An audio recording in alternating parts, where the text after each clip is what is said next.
Should turn it on, right? There we go. Okay. Is that your usual room? No, this is not our usual room. We're usually in the basement in 32. And they don't have a choice but to sit up front because there isn't enough space for them to not sit up front.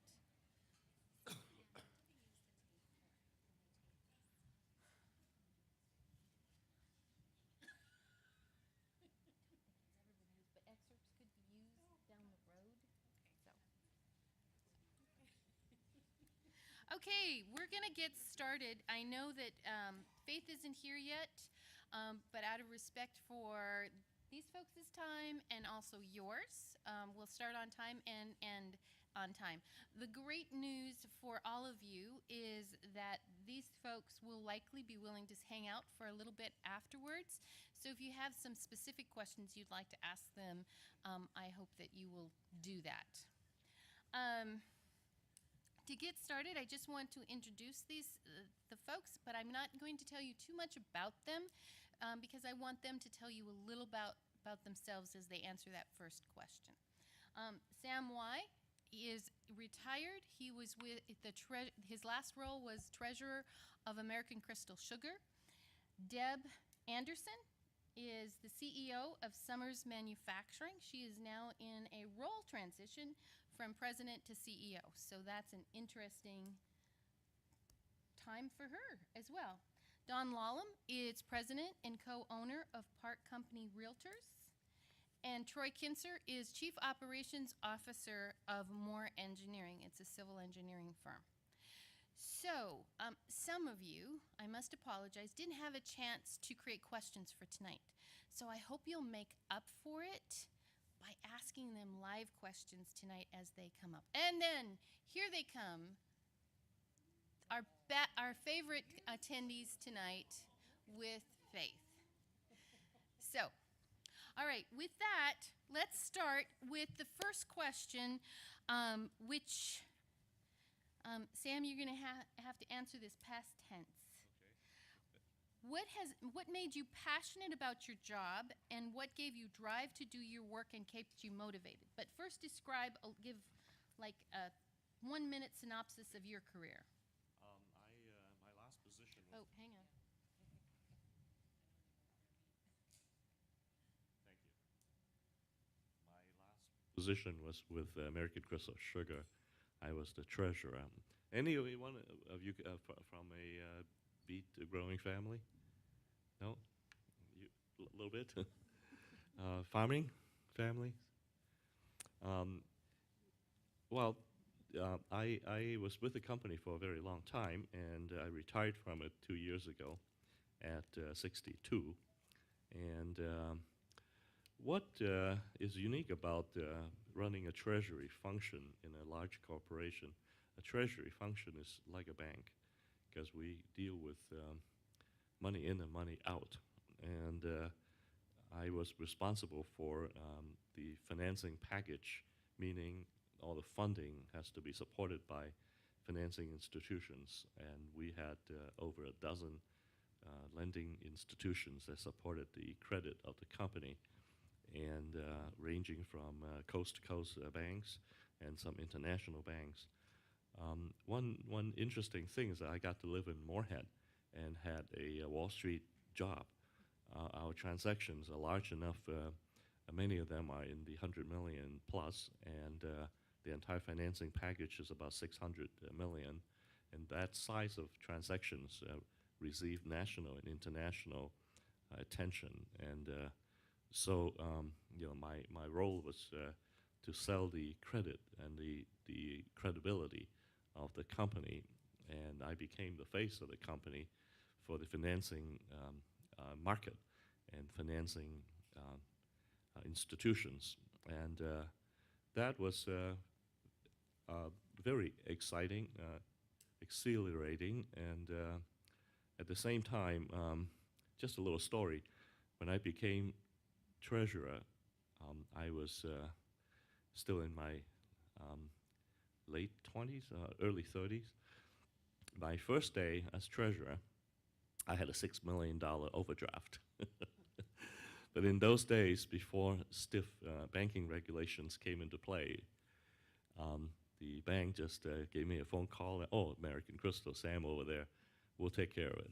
But nowadays, you couldn't do that because companies, A-rated companies, as we have come to know, go out of business overnight.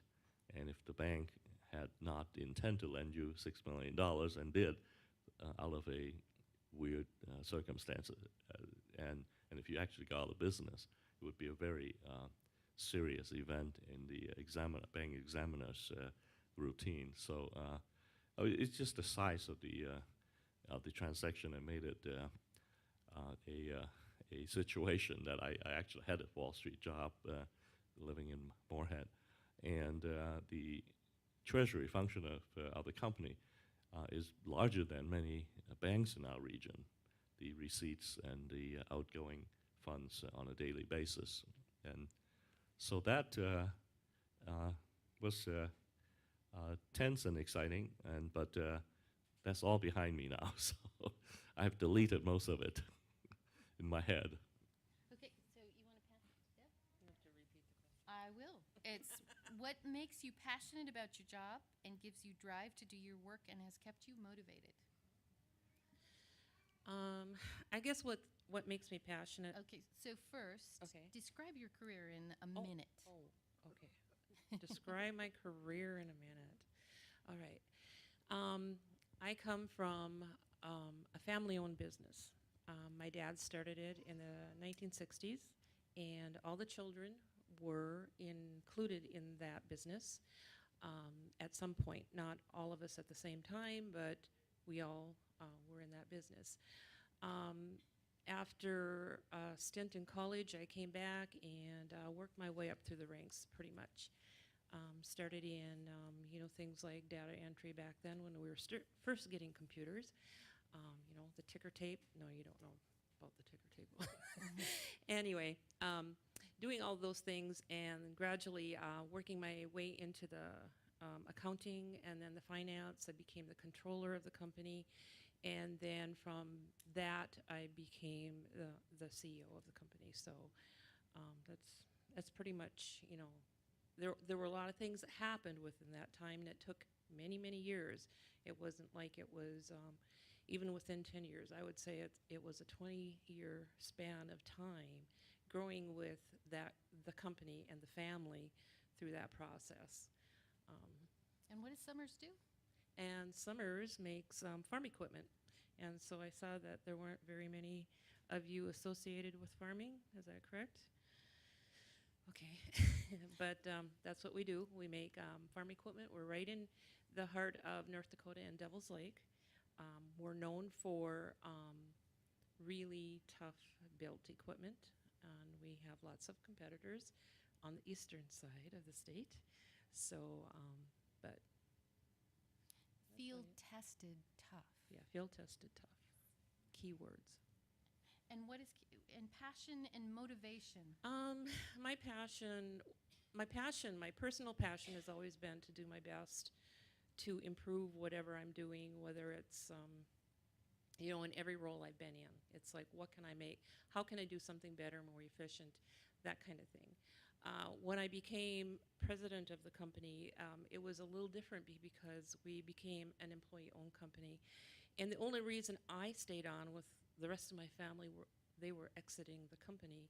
The only reason that I stayed on was because I was the youngest, so I wasn't really ready to retire. And the second reason was because I wanted to take that company from one culture to another. If it was going to be owned by the employees, they needed to understand what that meant. And I felt like I had that mindset and the heart to do that. So that was my passion. What drove me to do it, just because it was my father's business. I wanted to make sure I succeeded at it, and I did the best I could, not just for the customers. The employees were a big part of why I did what I did. Was that it? That's good. Good. I'll come back to the mission statement in a little bit. Oh, yeah. So, and Dawn. I'm Dawn Lallam. My career path has been a little shorter. I graduated from college. I worked at Minn Kota Power in Grand Forks. Moved here and started working at St. Luke's Hospital, AmeriCare, now Sanford. Was there for a short while and then joined Park Company Realtors in 1993. At that time, I had no idea what real estate even was, yet alone being able to figure out how this company ran. I started out doing things from the ground level up, from answering the phones to a systems manager. In 1998, I became vice president of the company, and in 2000, our CEO at the time ended up in the hospital for a month. So I learned the hard way, just jumped right in, and I had no idea what I was doing, but I was doing something. And so worked there, did that for quite a long time, and then purchased the company in 2012 with a business partner, and we've owned it since. And what am I passionate about? This is so easy for me. People. Love people. For me, that's what gets me up in the morning. That's what keeps me going throughout the day. My family, it drives me. One of the things that I love is to see people achieve things they never, ever thought were possible in their life. That is a big driver for me. So very motivated by helping other people grow.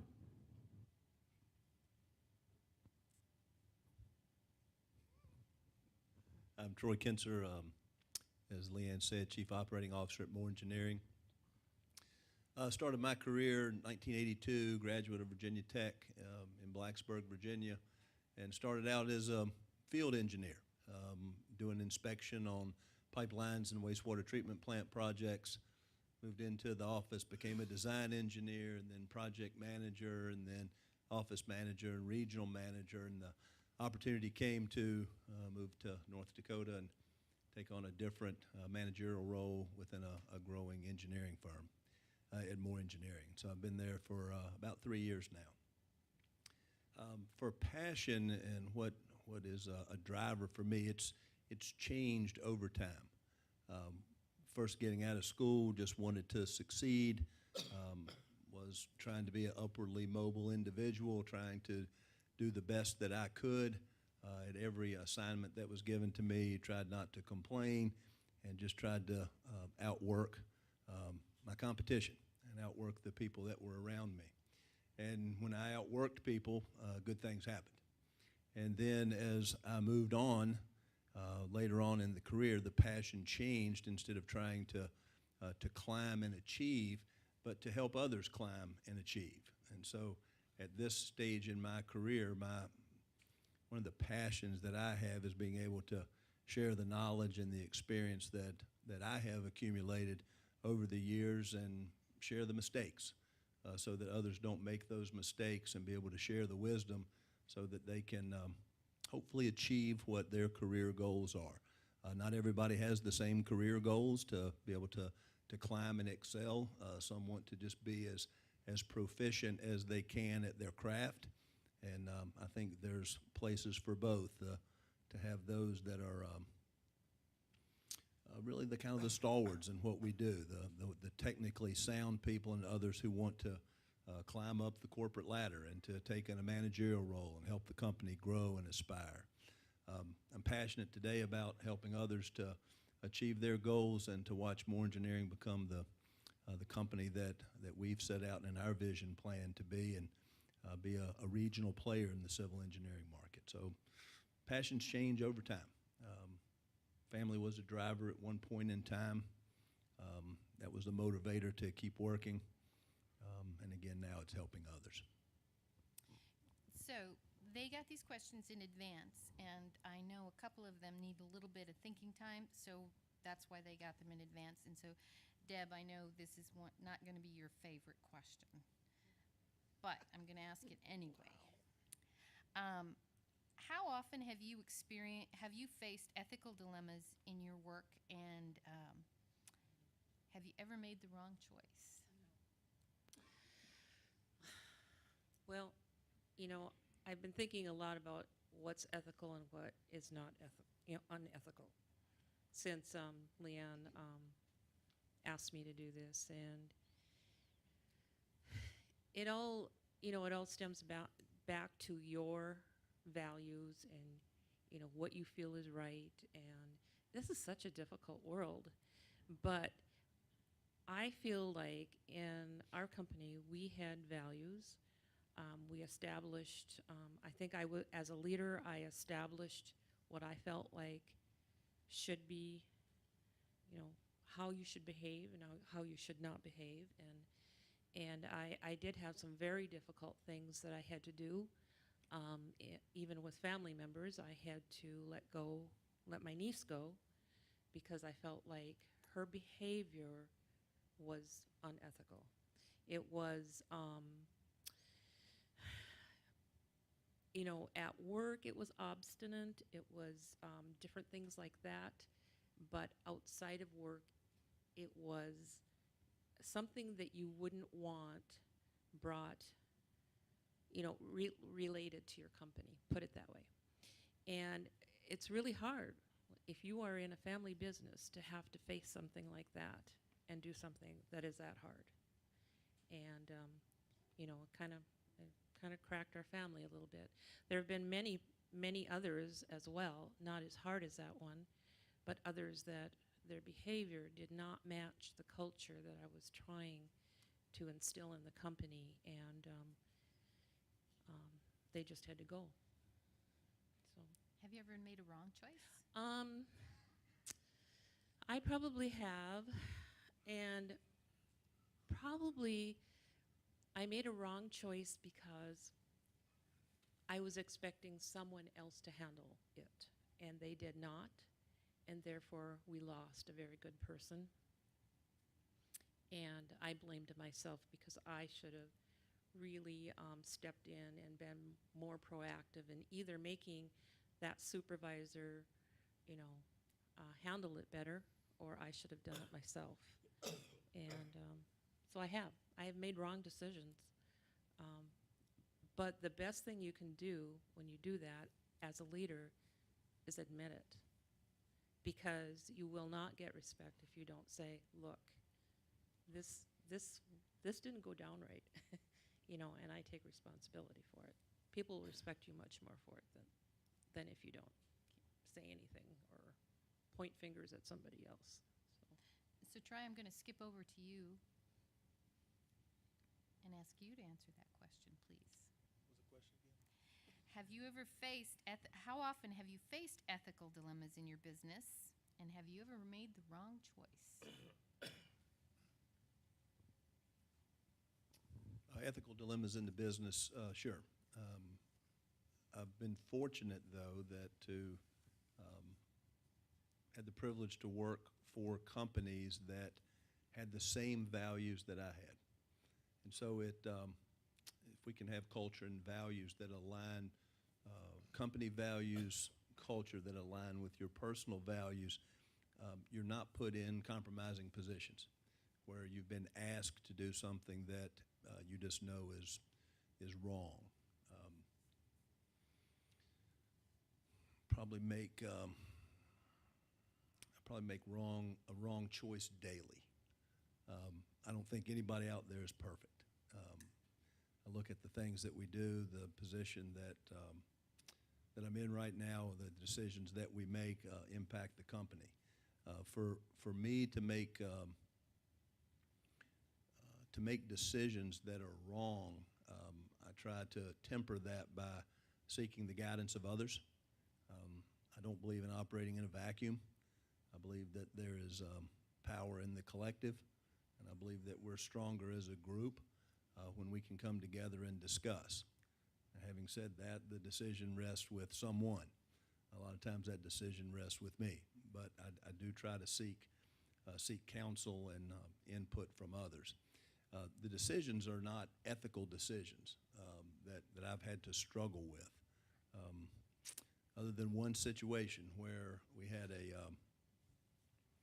company that I worked with was acquired by a much larger company, a 650-person firm, acquired by a 52,000-person worldwide organization. And when that happened, it changed the culture and dynamics of the organization. It was in 2008, and it was in different part of the United States. And if you, North Dakota was fortunate at that time that the ag economy and the energy economy were in perfect alignment. And so people on the East Coast that lost their jobs, they migrated here. I was on the East Coast at the time, and the company was going through a little tough time, and so they decided to be able to handle situation by starting to eliminate staff positions. And they started with our receptionist out front. So our receptionist was not the highest paid person on the staff, and it was a decision that came from Los Angeles, California, all the way to Virginia. And it was an edict to me to be able to go to that individual and tell them that they no longer have a job. So that went against my personal values to do that. So it was the chief executive of the company, our director of human resources, another regional manager that was a counterpart of mine. And we were in a conference room, and they told me that I had to do this. And it just went against my personal values that I said no. I said, I won't do that. That's not what we're about as an organization. That's not what we're about as a company. And to be able to try to balance our bottom line by cutting the lowest staff member that we had on here is the wrong thing to do without trying to make cuts and adjustments everywhere else. So I stood my ground there. Now, was that an ethical dilemma that I faced, or was that a personal value dilemma? I too struggle with the words that we use, and ethics to me is right or wrong. But I think it's where you set and what your own personal values that you were either have acquired or brought up with or were taught that frames your right or wrong. So was that a right or wrong decision from an ethical standpoint by the company? It wasn't. It was a way that they thought that it was the best approach to impact the bottom line, but it affected me personally with the personal values. I was, unfortunately, I was not able to protect this individual's job. I did for a little while, but eventually it was such that that individual was let go from a downsizing perspective. So ethical dilemma, would I have regretted, did I regret that decision by standing up for my own personal values? I do not. Could have lost my job over that, but different level of respect from leadership, and this individual was under my direct care, and so it was my, I think, responsibility to balance my personal obligation to my staff, plus balance the obligation that I had to run a profitable part of the business for the entity that purchased us. So that was a little bit of an ethical dilemma. Personal values, I guess, dilemma on my part, and that was the response. I don't regret the decision. I didn't lose my job. It didn't hold me back. It didn't prevent me from continuing to grow and move within the company. It was a hard thing to say, but it was the right thing to say. Whether it got back to those in California that were making the decisions, I'm not sure, but it was the right thing to do.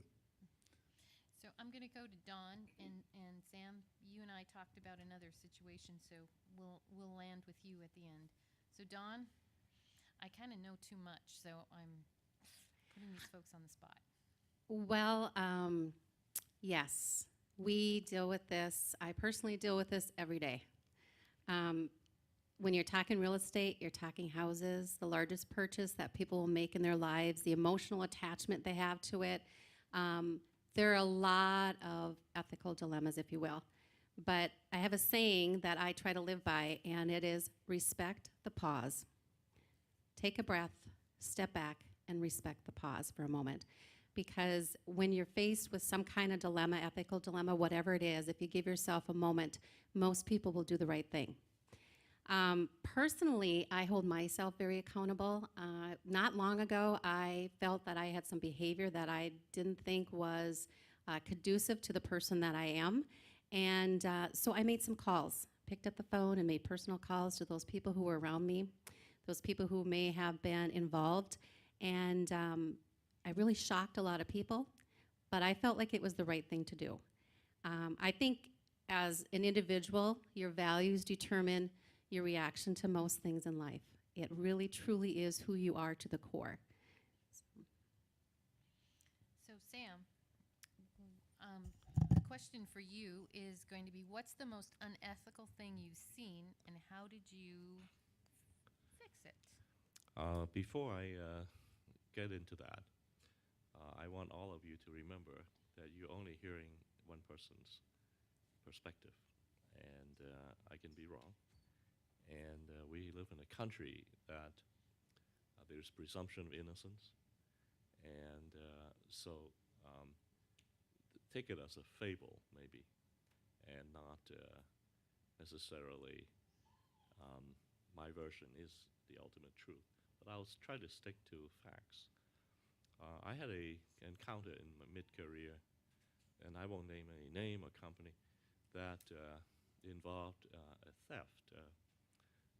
I use that word, I think it's appropriate when a person is supposed to get X amount of money, in this case is about $500,000, and through a circumstances that 2 checks were issued to this person in a leadership position, and it was because of an incentive comp situation that needed to match with the contract. The contract needed to be updated, so we decided to issue a check that would be dated with the newer version of the contract.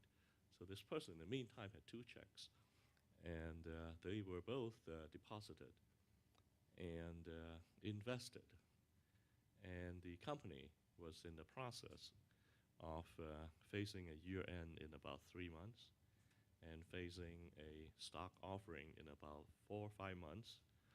In a large company registered with the Security and Exchange Commission, the audits are such that all your compensations in reality have to match the contracts that would authorize them. And in a large company, when you issue shares, there's a document called the S1.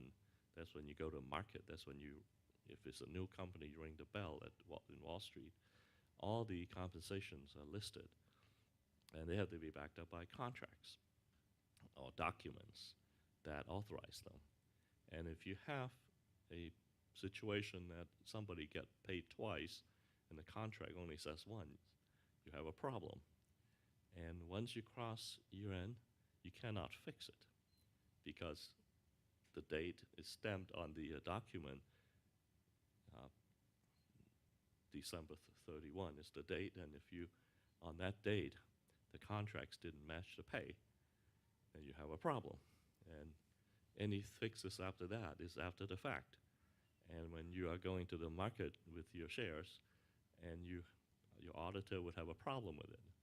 So I had the envious position of fixing this. And unfortunately, the story I was told was false, that it had already been separately approved. And eventually it resulted in the chairman of the board closing the door of my office. Can you tell me from the beginning of the end what happened?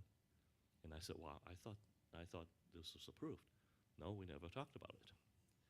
So now we have a situation that not only that this occurred, I myself was lied to. And I, as an individual in the corporate world, I probably got as close to being fired, and actually not, as anybody could possibly be.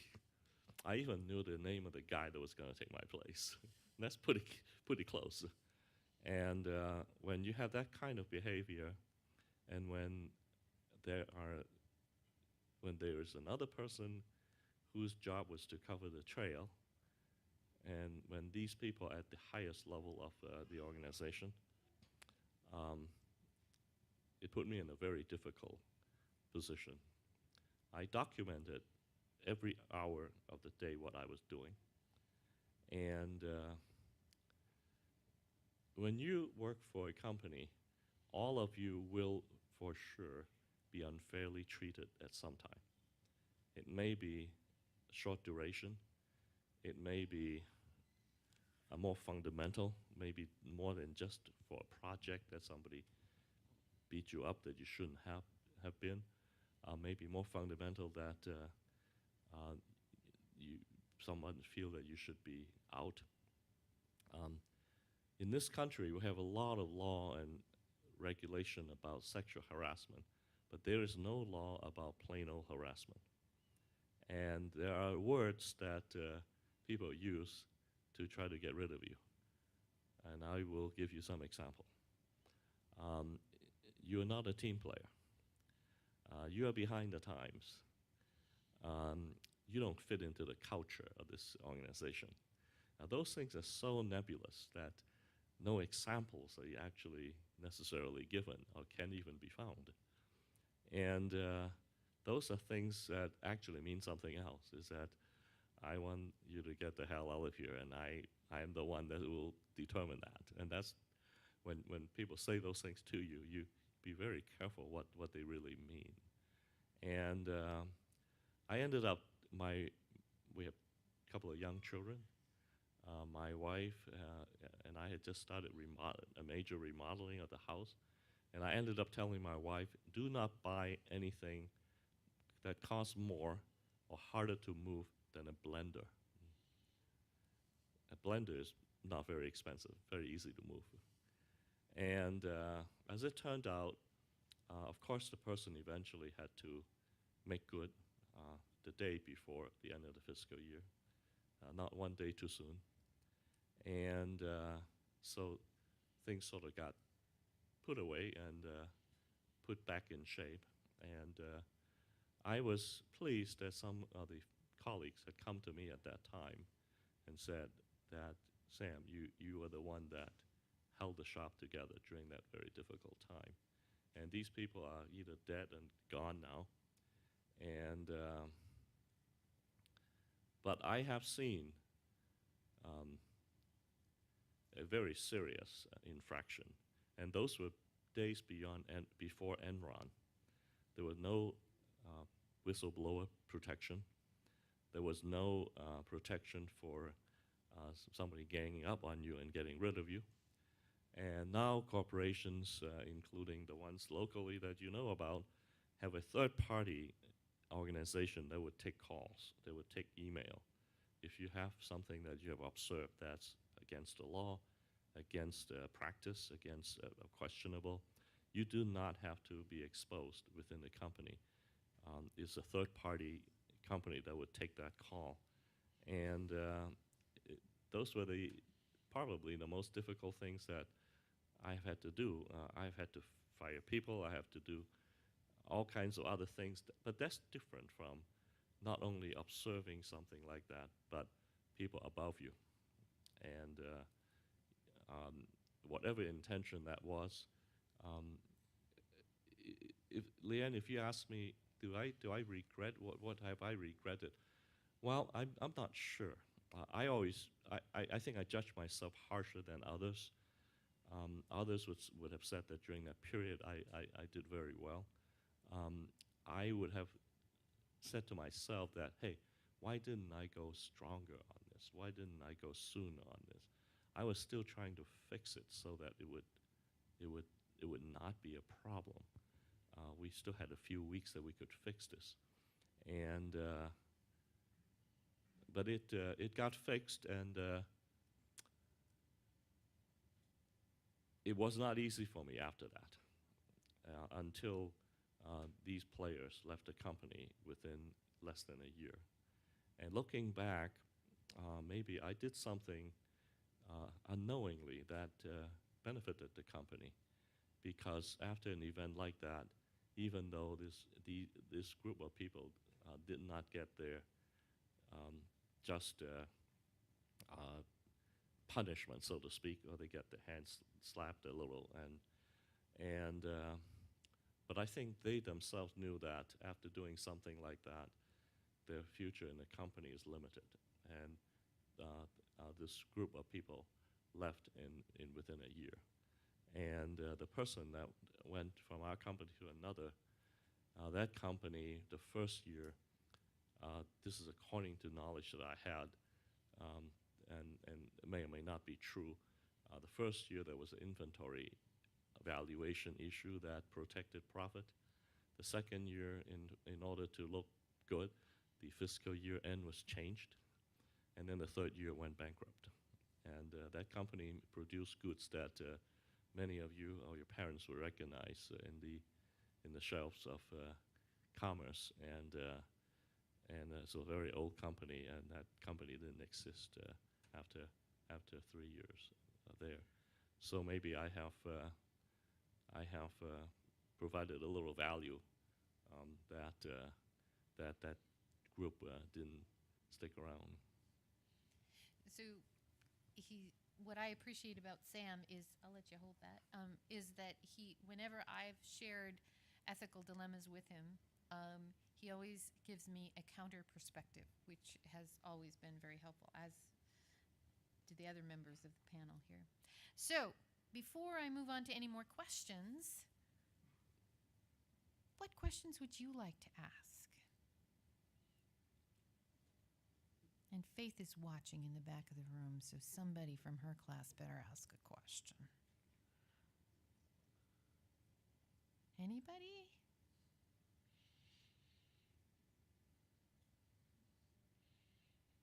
Okay, I'm going to ask another question, and by the time they finish answering this one, have one ready. Okay, so y'all have talked a lot about values.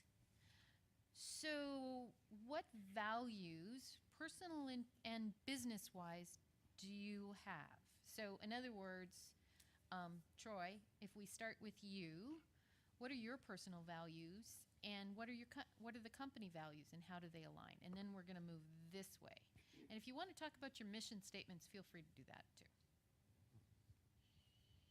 I made a statement earlier that fortunate throughout my career that I have been able to work for companies where my personal values have aligned with company values. And I think it's very important that if you're fortunate enough to find a company like that, stay with it. Being here at Moore is this is my third job after graduating from college. It's with the first company for 4 years, with the next one for 30 years, and then been with Moore for 3 years. So it just, to be able to keep people that long at a place, you have to do something right. Mission statement. Mission statement of Moore Engineering is improving lives by building strong communities. And it's if you dissect it and to pick the words up, community, what does community mean? Community can mean the community of Moore. It can mean the communities that we work in. It can mean a multitude of things, improving lives. Whose lives? Is it the lives of the people that we work for? Is it the lives of the people that we employ? Is it the lives of, is it our families, what we do? So the words were chosen intentionally so that we can have a focus in what we do as a company with our mission. Is there ever a conflict with community? This can get into the ethical piece of what we're talking about, because it's hear the adage that the client and the customer is always right. Well, the customer is not always right. The customers may ask us to do things that violates our profession's code of ethics. They may ask us to do things that give them a recommendation that aligns with some ulterior motive or purpose that they have. Well, we won't violate the community of Moore Engineering by acquiescing to our clients' dictate that we give them answers that they want to hear. So it's, again, just within our mission statement, it can be an inherent,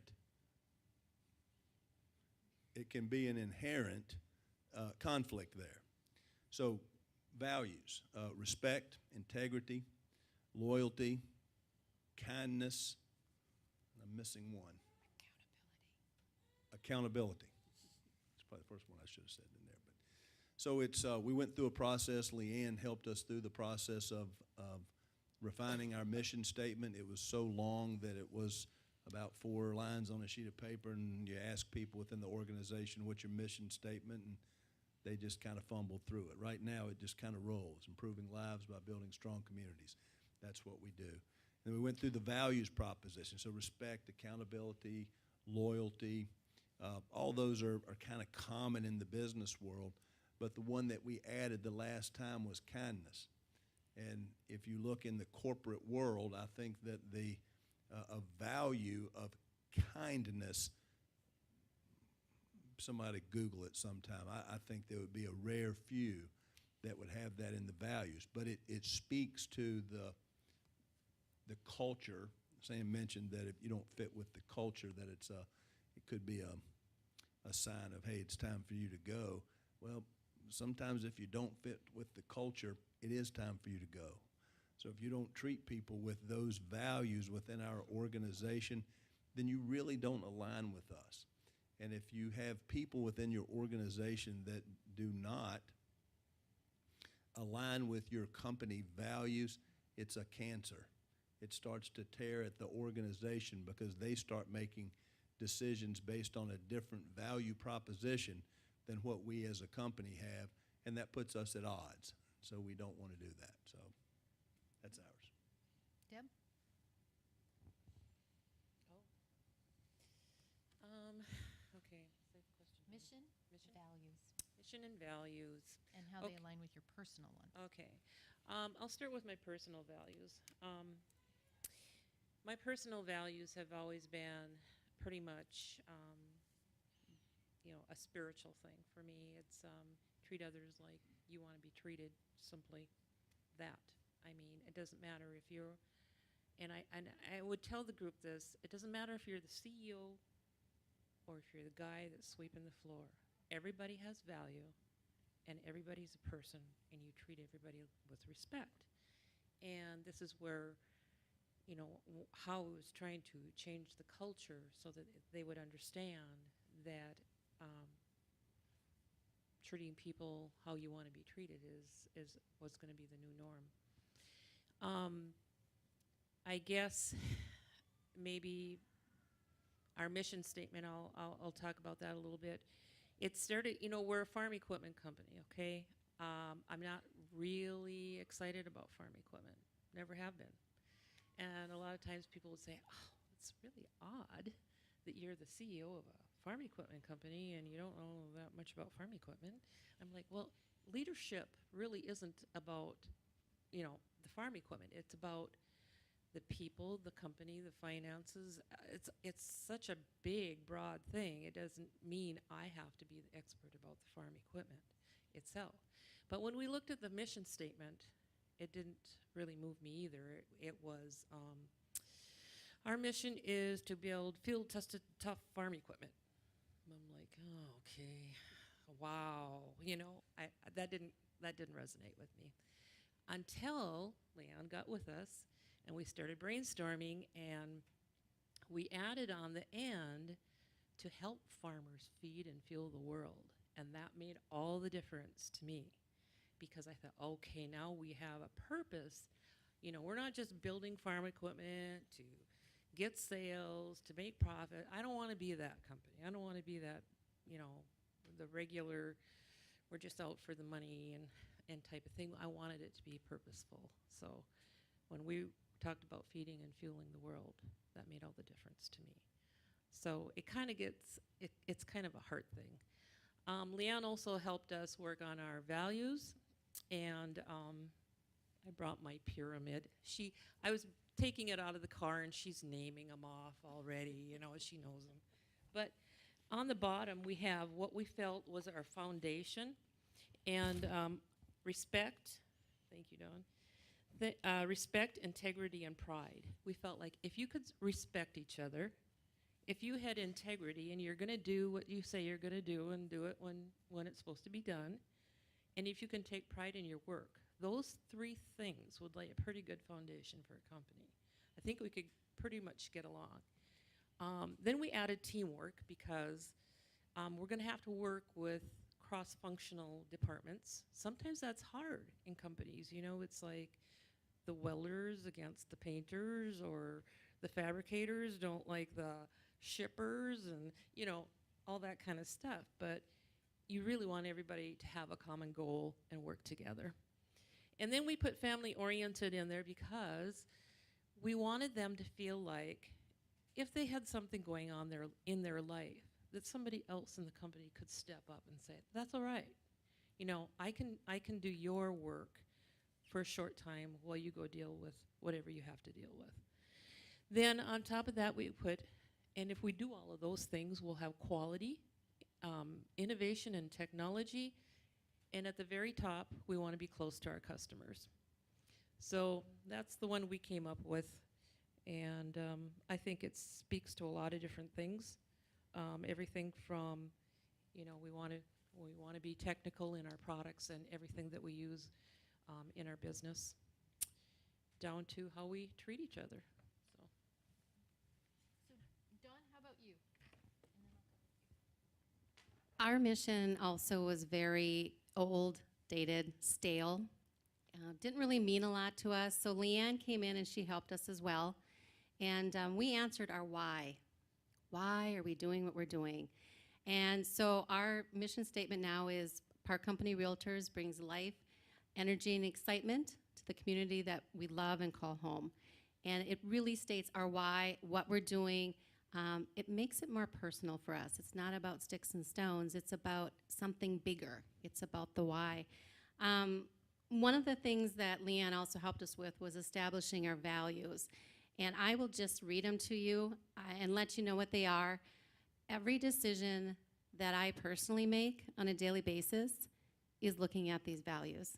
They're posted in front of me, where I can see them all day long. And if I'm faced with something that I'm not sure what direction to take, I will respect the pause, sit there for a moment, and look at our values, because that's how important they are to me and to our company. Personally, mine is integrity, and that is at the very top of our list as well. Professionalism, teamwork, respect, creativity, and innovation. And then last is personal accountability. And I hold myself very accountable for all that I say and do. And I think it's important that as a leader you do that if you're expecting it of others. Thank you. Sam? The mission statement of American Crystal Sugar, well, I'll start with before that. I worked many years for a co-op owned by farmers, family farmers of North Dakota and Minnesota. In North Dakota and Minnesota, there are corporate farming laws in both states that prohibited a corporation from owning farmland. So farmers are, in fact, real farmers. They're not owned by they're not farming operations owned by Exxon. They are real farmers. They may be corporations, but they're family corporations. And many agricultural states have family farming law that would prohibit corporate farming. So I feel that I'm working for farmers and working with family farmers, and I feel very good about that. On the other hand, American Crystal's mission statement is very shareholder focused. It's about doing well to provide shareholder value, basically, is the mission statement. It does not include comments about the community and does not include comment about employees. I have pointed that out a number of times, and I did not succeed in changing the statement of the mission statement of the company. I went to a seminar, and we all shared mission statements. I was the only one that had a mission statement with those kind of omissions. And I think the same thing here. But you will find yourself working for a company that maybe not on a daily basis align with you and not on the in every respect align with you. But that does not mean that you are on a daily basis selling out. I had a shop of more than a dozen people. I have people that I was responsible to. Excuse me. And I had employees that relied on me and as a team. And you can create an enclave of value that may not be particularly promoted by your company, but is not necessarily against what your company would like you to do, and you can excel in that and and feel very good about yourself. I tend to be a people person, and in my career, I have had to let go two people. One had a situation of clear violation of policy and clear doing something to benefit herself, and a clear situation, a new employee, not even through probation. And telling her to leave, she had to tell me, it's okay, it's okay. You know, I was about to have tears in my eyes. Another situation that I have been very proud of in my career, probably more than anything else, that I saved the careers of 3 or 4 people.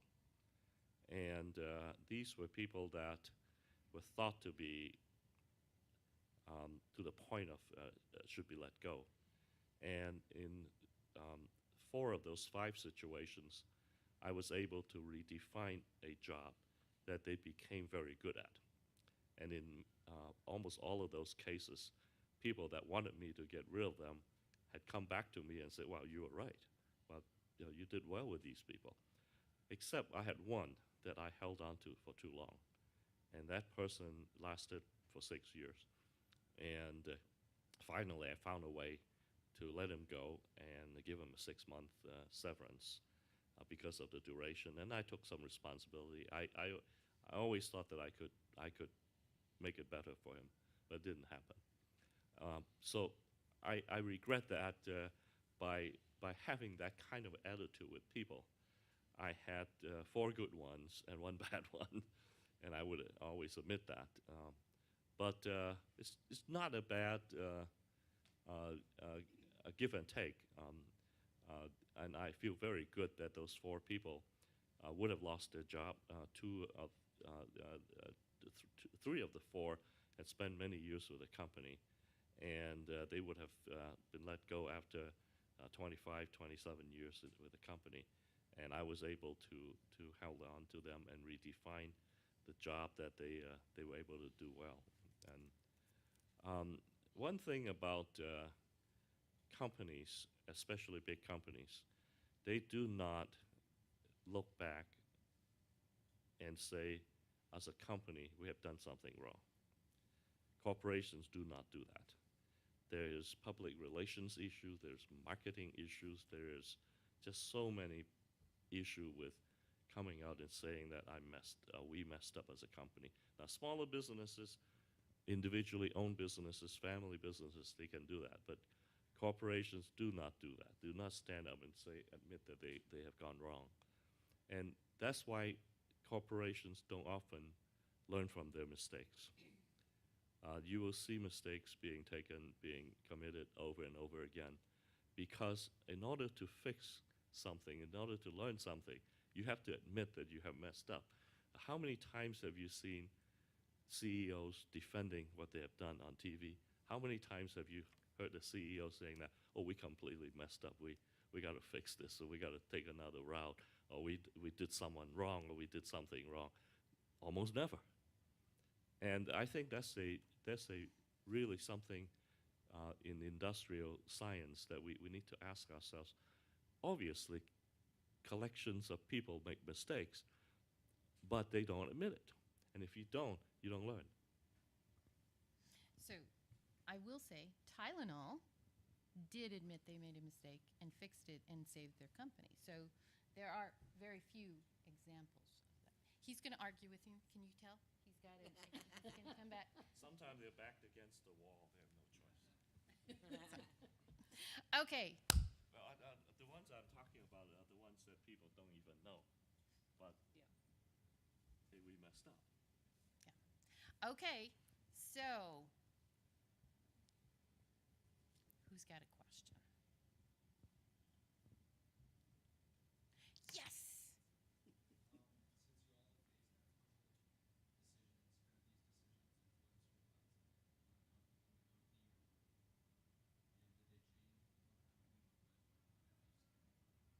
Okay, Can you repeat? great question. And he's going to repeat that.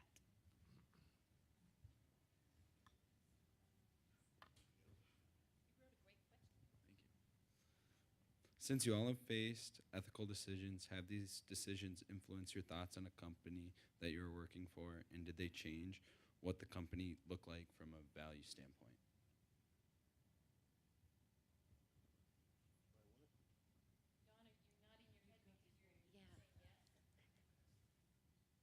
So, as co-owner of the company, any decision that is made comes back on us, and I take I take responsibility for all of that. Yes, we've had some things happen that have totally changed our company for the better in the long run, and just solidified our values.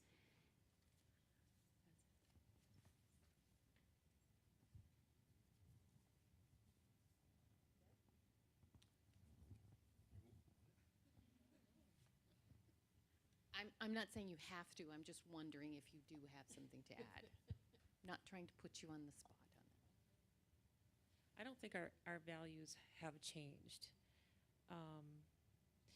But I agree with Dawn when I say you have to look at those values a lot to remind yourself what they are and, you know, what you stand for.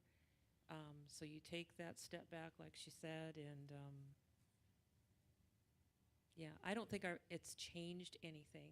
We've had lots of rocky times when something has happened, and we will call each other out on it and say, that doesn't line up with things, or someone will say, I'm not okay with that. I mean, it gets to that point, especially at the executive level, where you have to be open and say, that, that's going to violate something here. But it doesn't ever change the values. You kind of get back there, at least in a small business. I don't know. He's got a lot of experience on lots of bigger things. But. So Deb, when you worked to change the culture, what did you change the culture from? Well, I would say the culture was a bit autocratic. My dad was the man at the top. And even with family, it was really hard to convince him of anything. And he made the final rule about everything. And it was that kind of thing that I kind of wanted to change, where more people could be involved and have a voice, have an opinion. Everybody from the top to the bottom. And that was my vision for changing it, and I believe we succeeded with that. I mean, it was just maybe 6 weeks ago when I heard that somebody in the paint department might be leaving to go work somewhere else, and the first thing I did was go down to the paint department and say, hey guys, what's up? And they're like, nah, people talk, but nobody's leaving, and it's that kind of culture that I felt like I know these guys, and it made such a difference. It was like I go out on the floor and it's, hi Deb, good morning, meet them at the time clock kind of thing. It's very cool.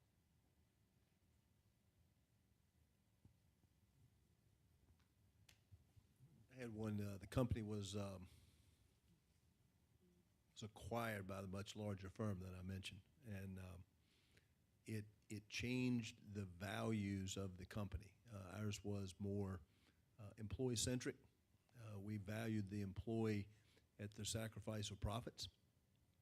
If we had a rocky time, we wanted to take care of the collective more than we did taking care of an outside interest. We were all, it's a privately held corporation. For those that owned it, were willing to sacrifice. We had a different set of masters. I can relate to Sam's comment, is that when we were acquired, the acquiring firm had a different set of values because we had a different set of stakeholders, publicly traded, and so it was all about protecting the value of the investment of our shareholders. When it was a privately held corporation, it was more of a family feel. So after the acquisition, those who were remaining that liked the culture that was there did everything that we could every day to try to instill that same culture that we had grown up with, and that more family feel, that we cared more about the employee than we did the bottom line. And we did everything that we could at the management level to try to shield the rest of the employee, the rest of the production staff, away from the pressures that were coming from above to cut costs to protect the share value so that investors wouldn't take their money. You understand it. You know, if you're investing in the stock market, in the marketplace, you rarely look behind the scenes to know what's going on. You just care about the dollar that's invested and the return on that dollar that's invested, and you have choices in the marketplace. And so if you're not getting the return with company A, you'll pull your money out and you'll go with company B. So I understand the motivation behind it, because we need to protect the value, we need to protect the investment.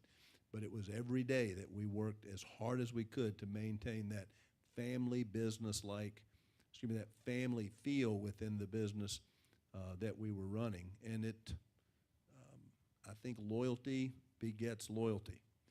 When we were willing to sacrifice as a company on behalf of the employees, that loyalty came back. I think in some business circles today, that reciprocal loyalty is gone, employee to employer and vice versa. So we did everything that we could to protect that. So decisions that we made were to maintain values that we thought were under attack from the outside. Another question? You want to answer this one too? Okay. The question came from over there. Maybe I'll answer that question from the perspective of you in the very near future will become employees. If you are lucky enough to work for a family business, a smaller business, like the ones that the leaders to my left are leading,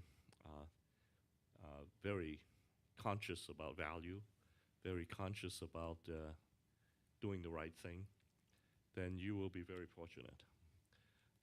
Troy is right. If you work for a large company, the focus is going to be shareholders' value, meaning they're protecting their investment. How do you give them? The money man or money woman's talk is going to dominate. It's not going to be the nitty-gritty. It's going to be, how do I maintain the next quarter's statement? How do I maintain earnings per share? And those are going to be the focus. Now, on the other hand, if you work for a smaller family-oriented business, a private business, a close business, and they can be very large. Cargill is a family business. If they happen to hold the kind of value that is abhorrent to you, and if they have very cynical kind of goals and values, then as an employee, you're in a very tough spot, because a family business does not answer to a group of shareholders, does not answer to the glare of spotlights of Wall Street. At least that's a public spotlight. And as a person working for a corporation, you have rules. You have whistleblower protection. You have ethical departments that look at business ethics. And you have those kind of protection that will at least um, give you some assurance that not everything might be right, but terrible things are not supposed to happen. But in a smaller business, if you work for people that grandmother began, and I own it today now, I get to do what I want. It's my thing, and I don't need to hear from you. I don't need your opinion. And if that's the case, unless you're part of that small group, you're going to have a very tough time. So a smaller situation, a family business can work both ways for you. And I have worked for smaller businesses too. And at least a big business, they have rules and systems that offer you some framework that you can rely on, and decisions are more predictable. Okay, I'm going to let you hold that. Sean? I was going to ask you guys, did you know your personal values when you entered into your careers? And if so, how have they changed over the course of your careers?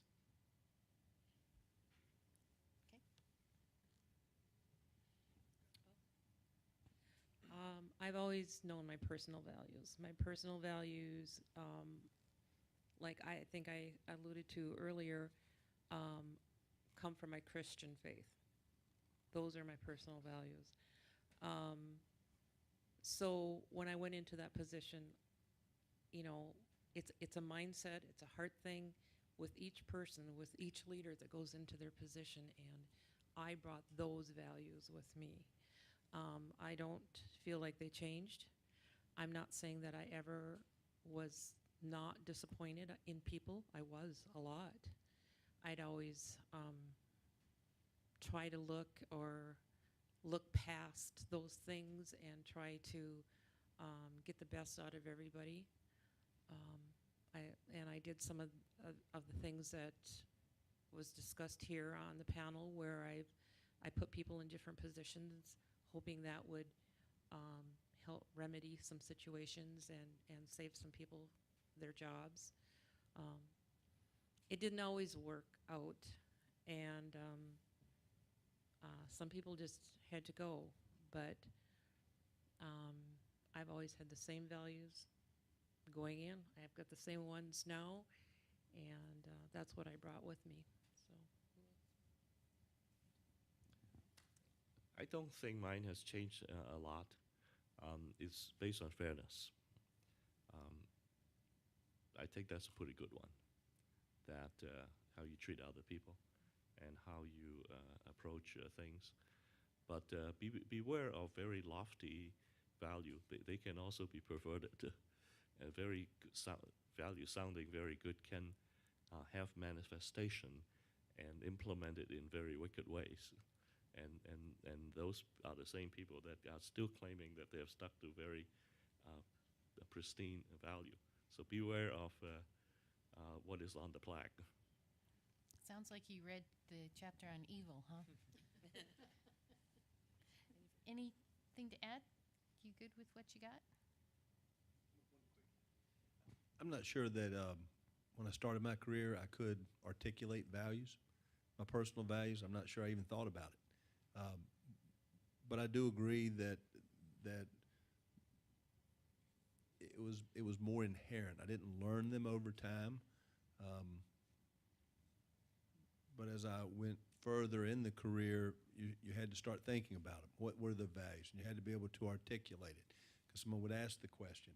Then I started thinking about, again, the alignment with the people that I worked with and that worked for me. And I always wanted us to have the same type of values and the same type of attitude, because we just treated each other fairness, respect, held each other accountable, and it was just a good environment. But I think as I was starting out, if I was sitting in your chair and someone would have asked me at your age and where you are, getting ready to start your careers, I couldn't have articulated what those values were. I just didn't think about it. I think we have those kinds of conversations more today than we did when I started my career. So, Sean's going to run the mic around to anybody who has other questions. Oh, right behind you, Sean.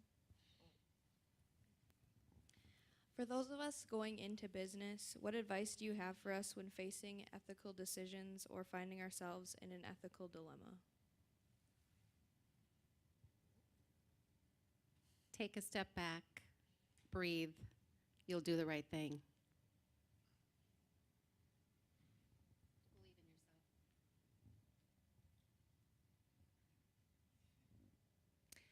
Well, it's hard in every company because, you want to do the right thing and you should do the right thing, but you've got to do it the right way because, like Troy, he was talking about earlier, he could have lost his job.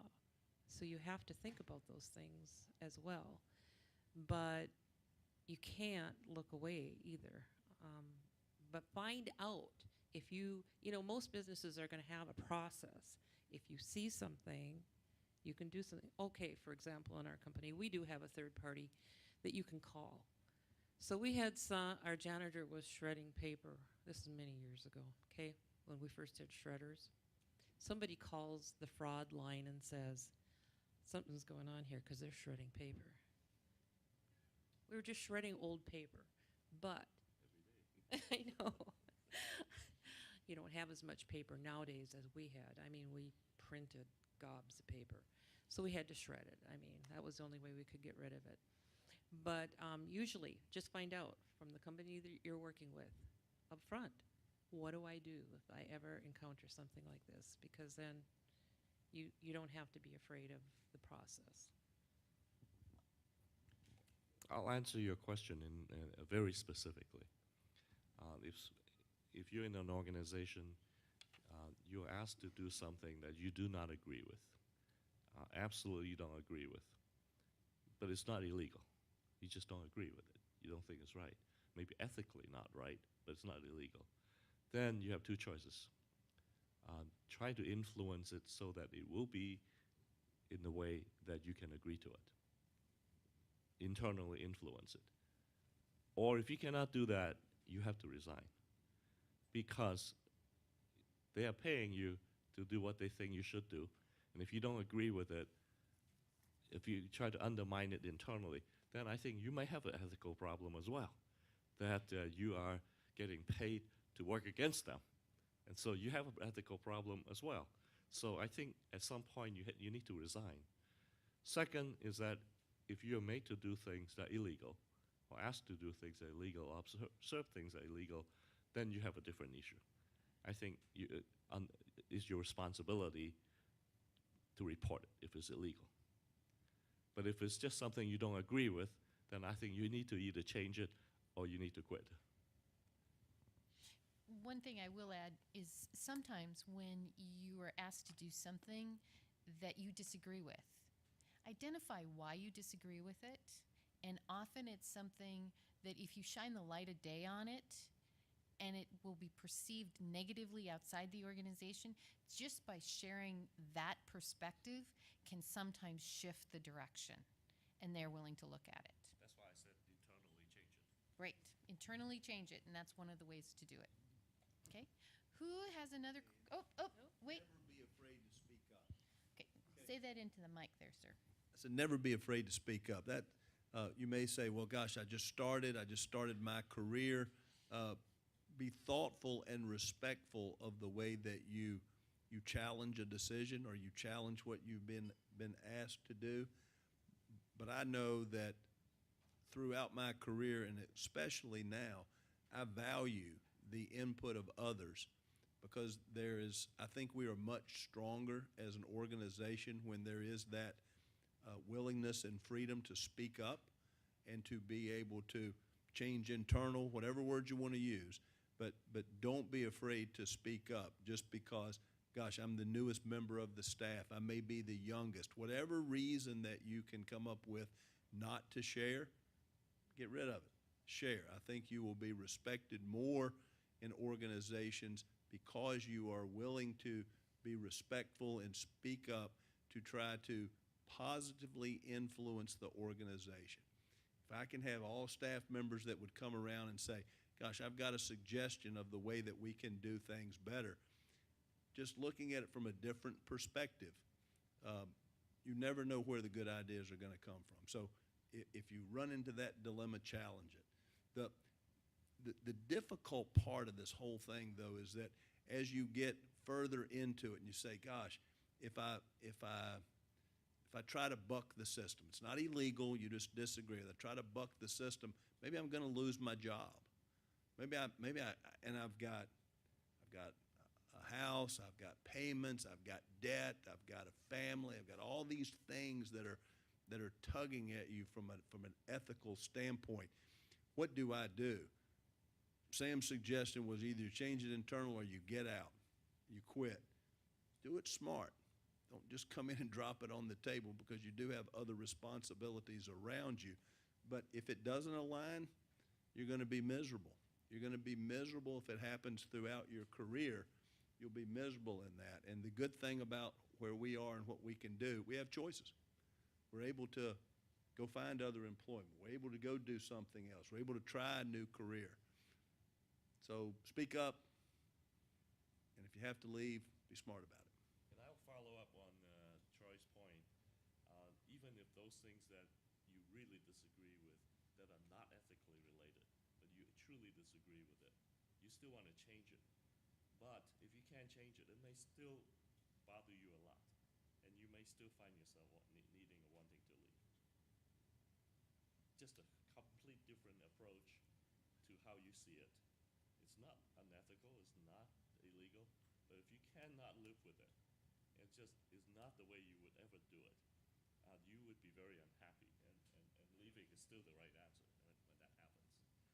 In a situation that is not ethically relevant, but you would be so unhappy that you would still want to leave. I think you asked most of us up here sitting, we've spent lots of time doing what we do in our professions. It's not a 8 to 5. It's not 40 hours a week. It's an investment, and to be able to find something that you like and that you can work within an organization, and if you can get that alignment, it's not work. It's an investment.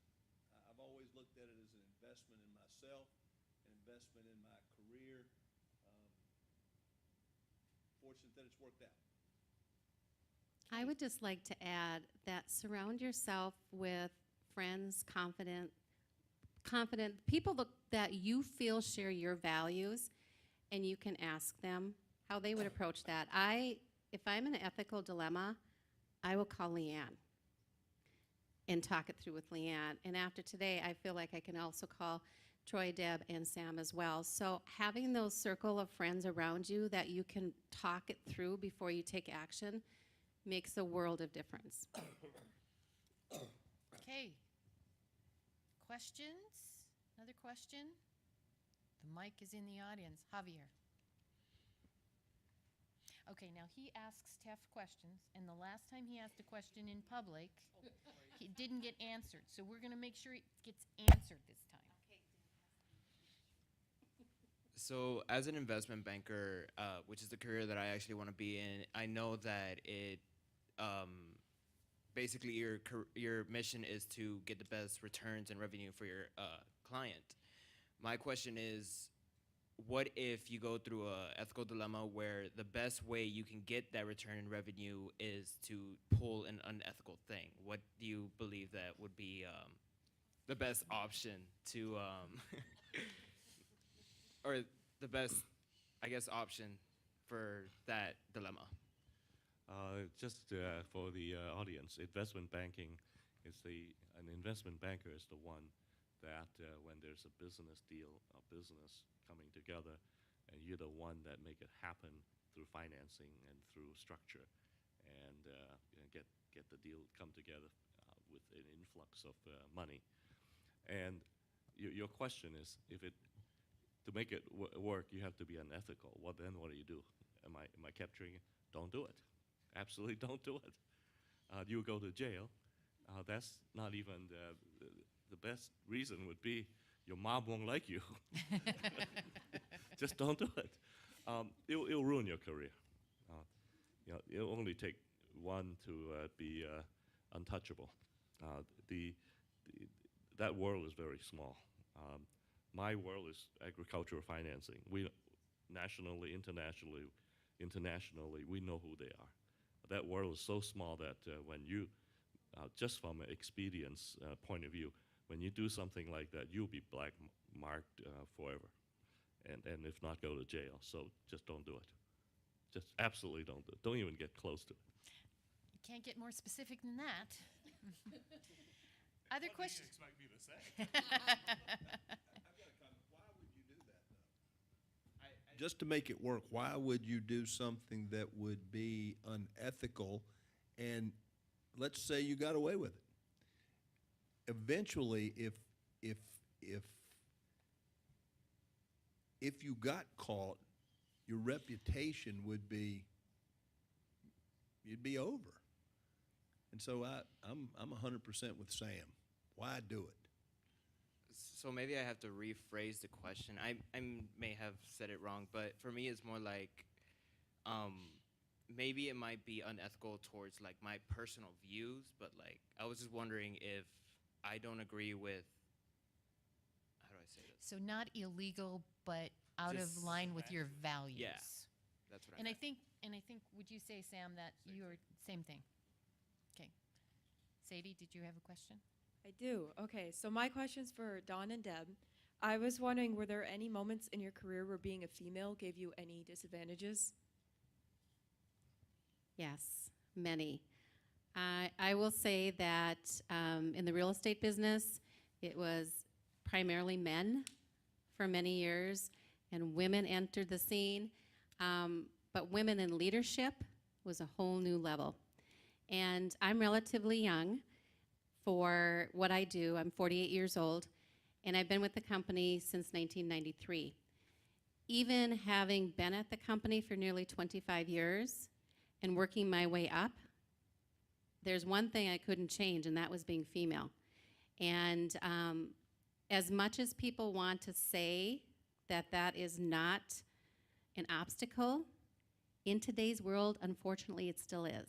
So I did a lot of what Troy did. You work hard, you just do the right thing at all times, put your head down, and always doing the right thing. People will respect you, and over time, they will become accustomed to you holding that position, and then they'll move on to something else. But I will tell you that it does present its own set of challenges. Well, I'm in the manufacturing world, so I work with 95% men. So, yeah, it's been a challenge, but even going back to when I was in just my family, it was a challenge. Because I had two older brothers who were, of course, promoted, got better pay, and of course, I was the youngest, so I'm like, okay, my day will come, my day will come. Well, it wasn't coming as fast as it did for them, and different things like that. So every position I had, I worked really hard. I took classes, extra classes. I tried to figure out what they would need before they would need it, especially in finance, and give it to them, and they would be like wowed with it. You have to kind of, if you're a female, start to wow them. It's like, wow, you know, that's great. She can do this or whatever. But I think that, here's what I think. I think the new generation of men are different. I really do. I don't think they see it that way. I think it's the older generation. Because I can work with the newer generation of guys, and they're like, big deal, you know. And All of them are different? Or Remember, she's hired them. yeah, that's true. I've hired a lot of them, and the ones, yeah, no, I don't know, all the ones I can relate to them almost even better than I can the older men, because I think they have a different outlook towards women. they don't look at me like you're a woman. They look at me like you're our leader. I think it's different. I don't know. Maybe I'm wrong, but that's the way I feel. Sadie, it looks like you have a question on your face. No, that Nope. Okay. Other questions? You can say a simple one.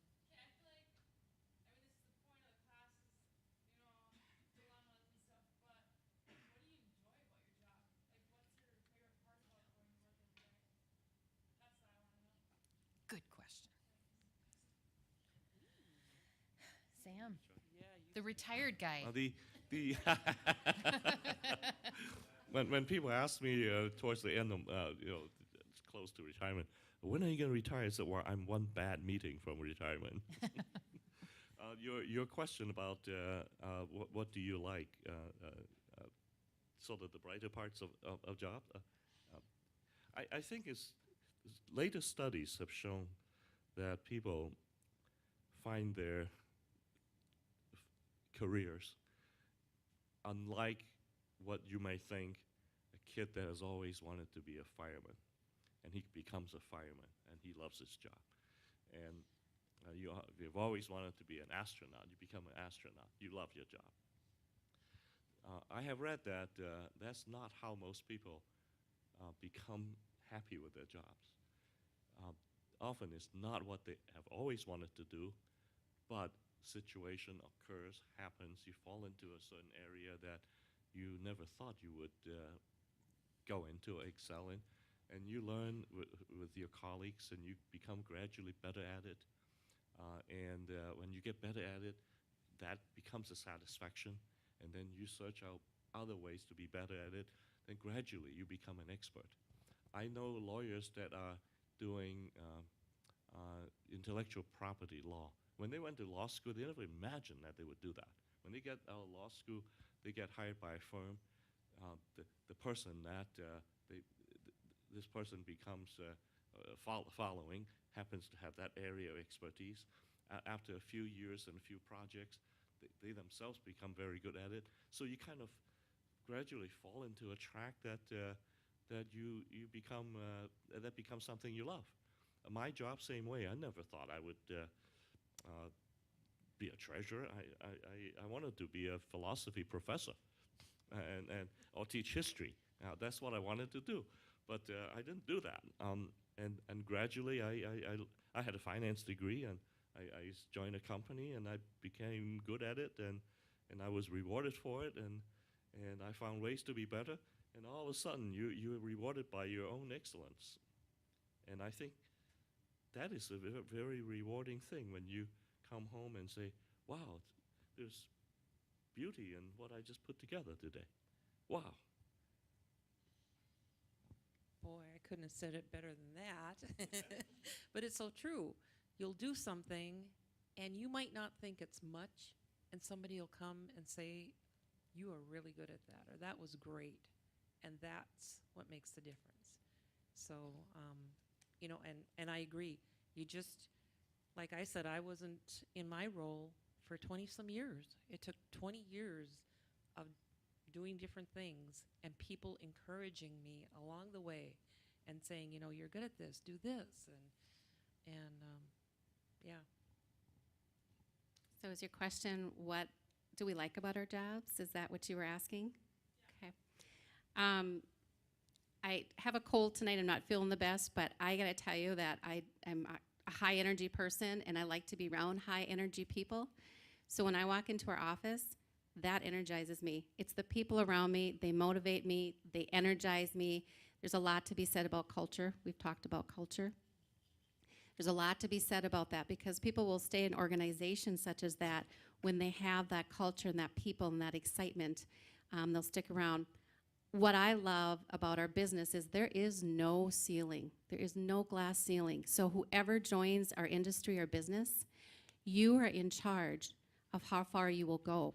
You are also in charge of how far you will not go. So it's all within your hands. So that is a driver for me and a lot of people in our industry as well. People motivate me. I enjoy what I do. Mine was I wanted to be a math teacher and ended up being an engineer. I had an advisor, I was ready to quit engineering, and I had an advisor that says, hey, if you really want to be a math teacher, stick with your engineering degree. You'll have all the math that you'll need. You'll need to take 2 education classes, and you'll be able to teach math. Turned out being an engineer, got a job, but the one thing that I enjoy the most is having a positive impact every day. I try to have a positive impact on the organization every day.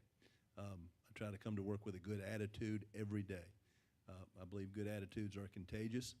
I try to spread good throughout the organization. I like being around people. Talked earlier about different motivators throughout my career. Right now it's about giving back. It's giving back to the profession. It's about giving back to other people. And if I can help people as people help me, as I can help people to achieve their goals, that's what floats my boat today.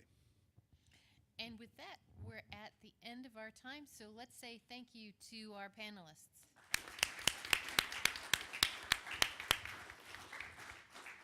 Thank you all for being here, and they'll hang around for a little bit if you have some questions for them. Hey, thanks for your attention today, too. I saw only 5 people sleeping. and you know who you are, so we watched. I'm just kidding. I'm kidding. I'm just kidding. Sam. I'm Thank you, trying to make appreciate it. sure that this Thank is you. yours.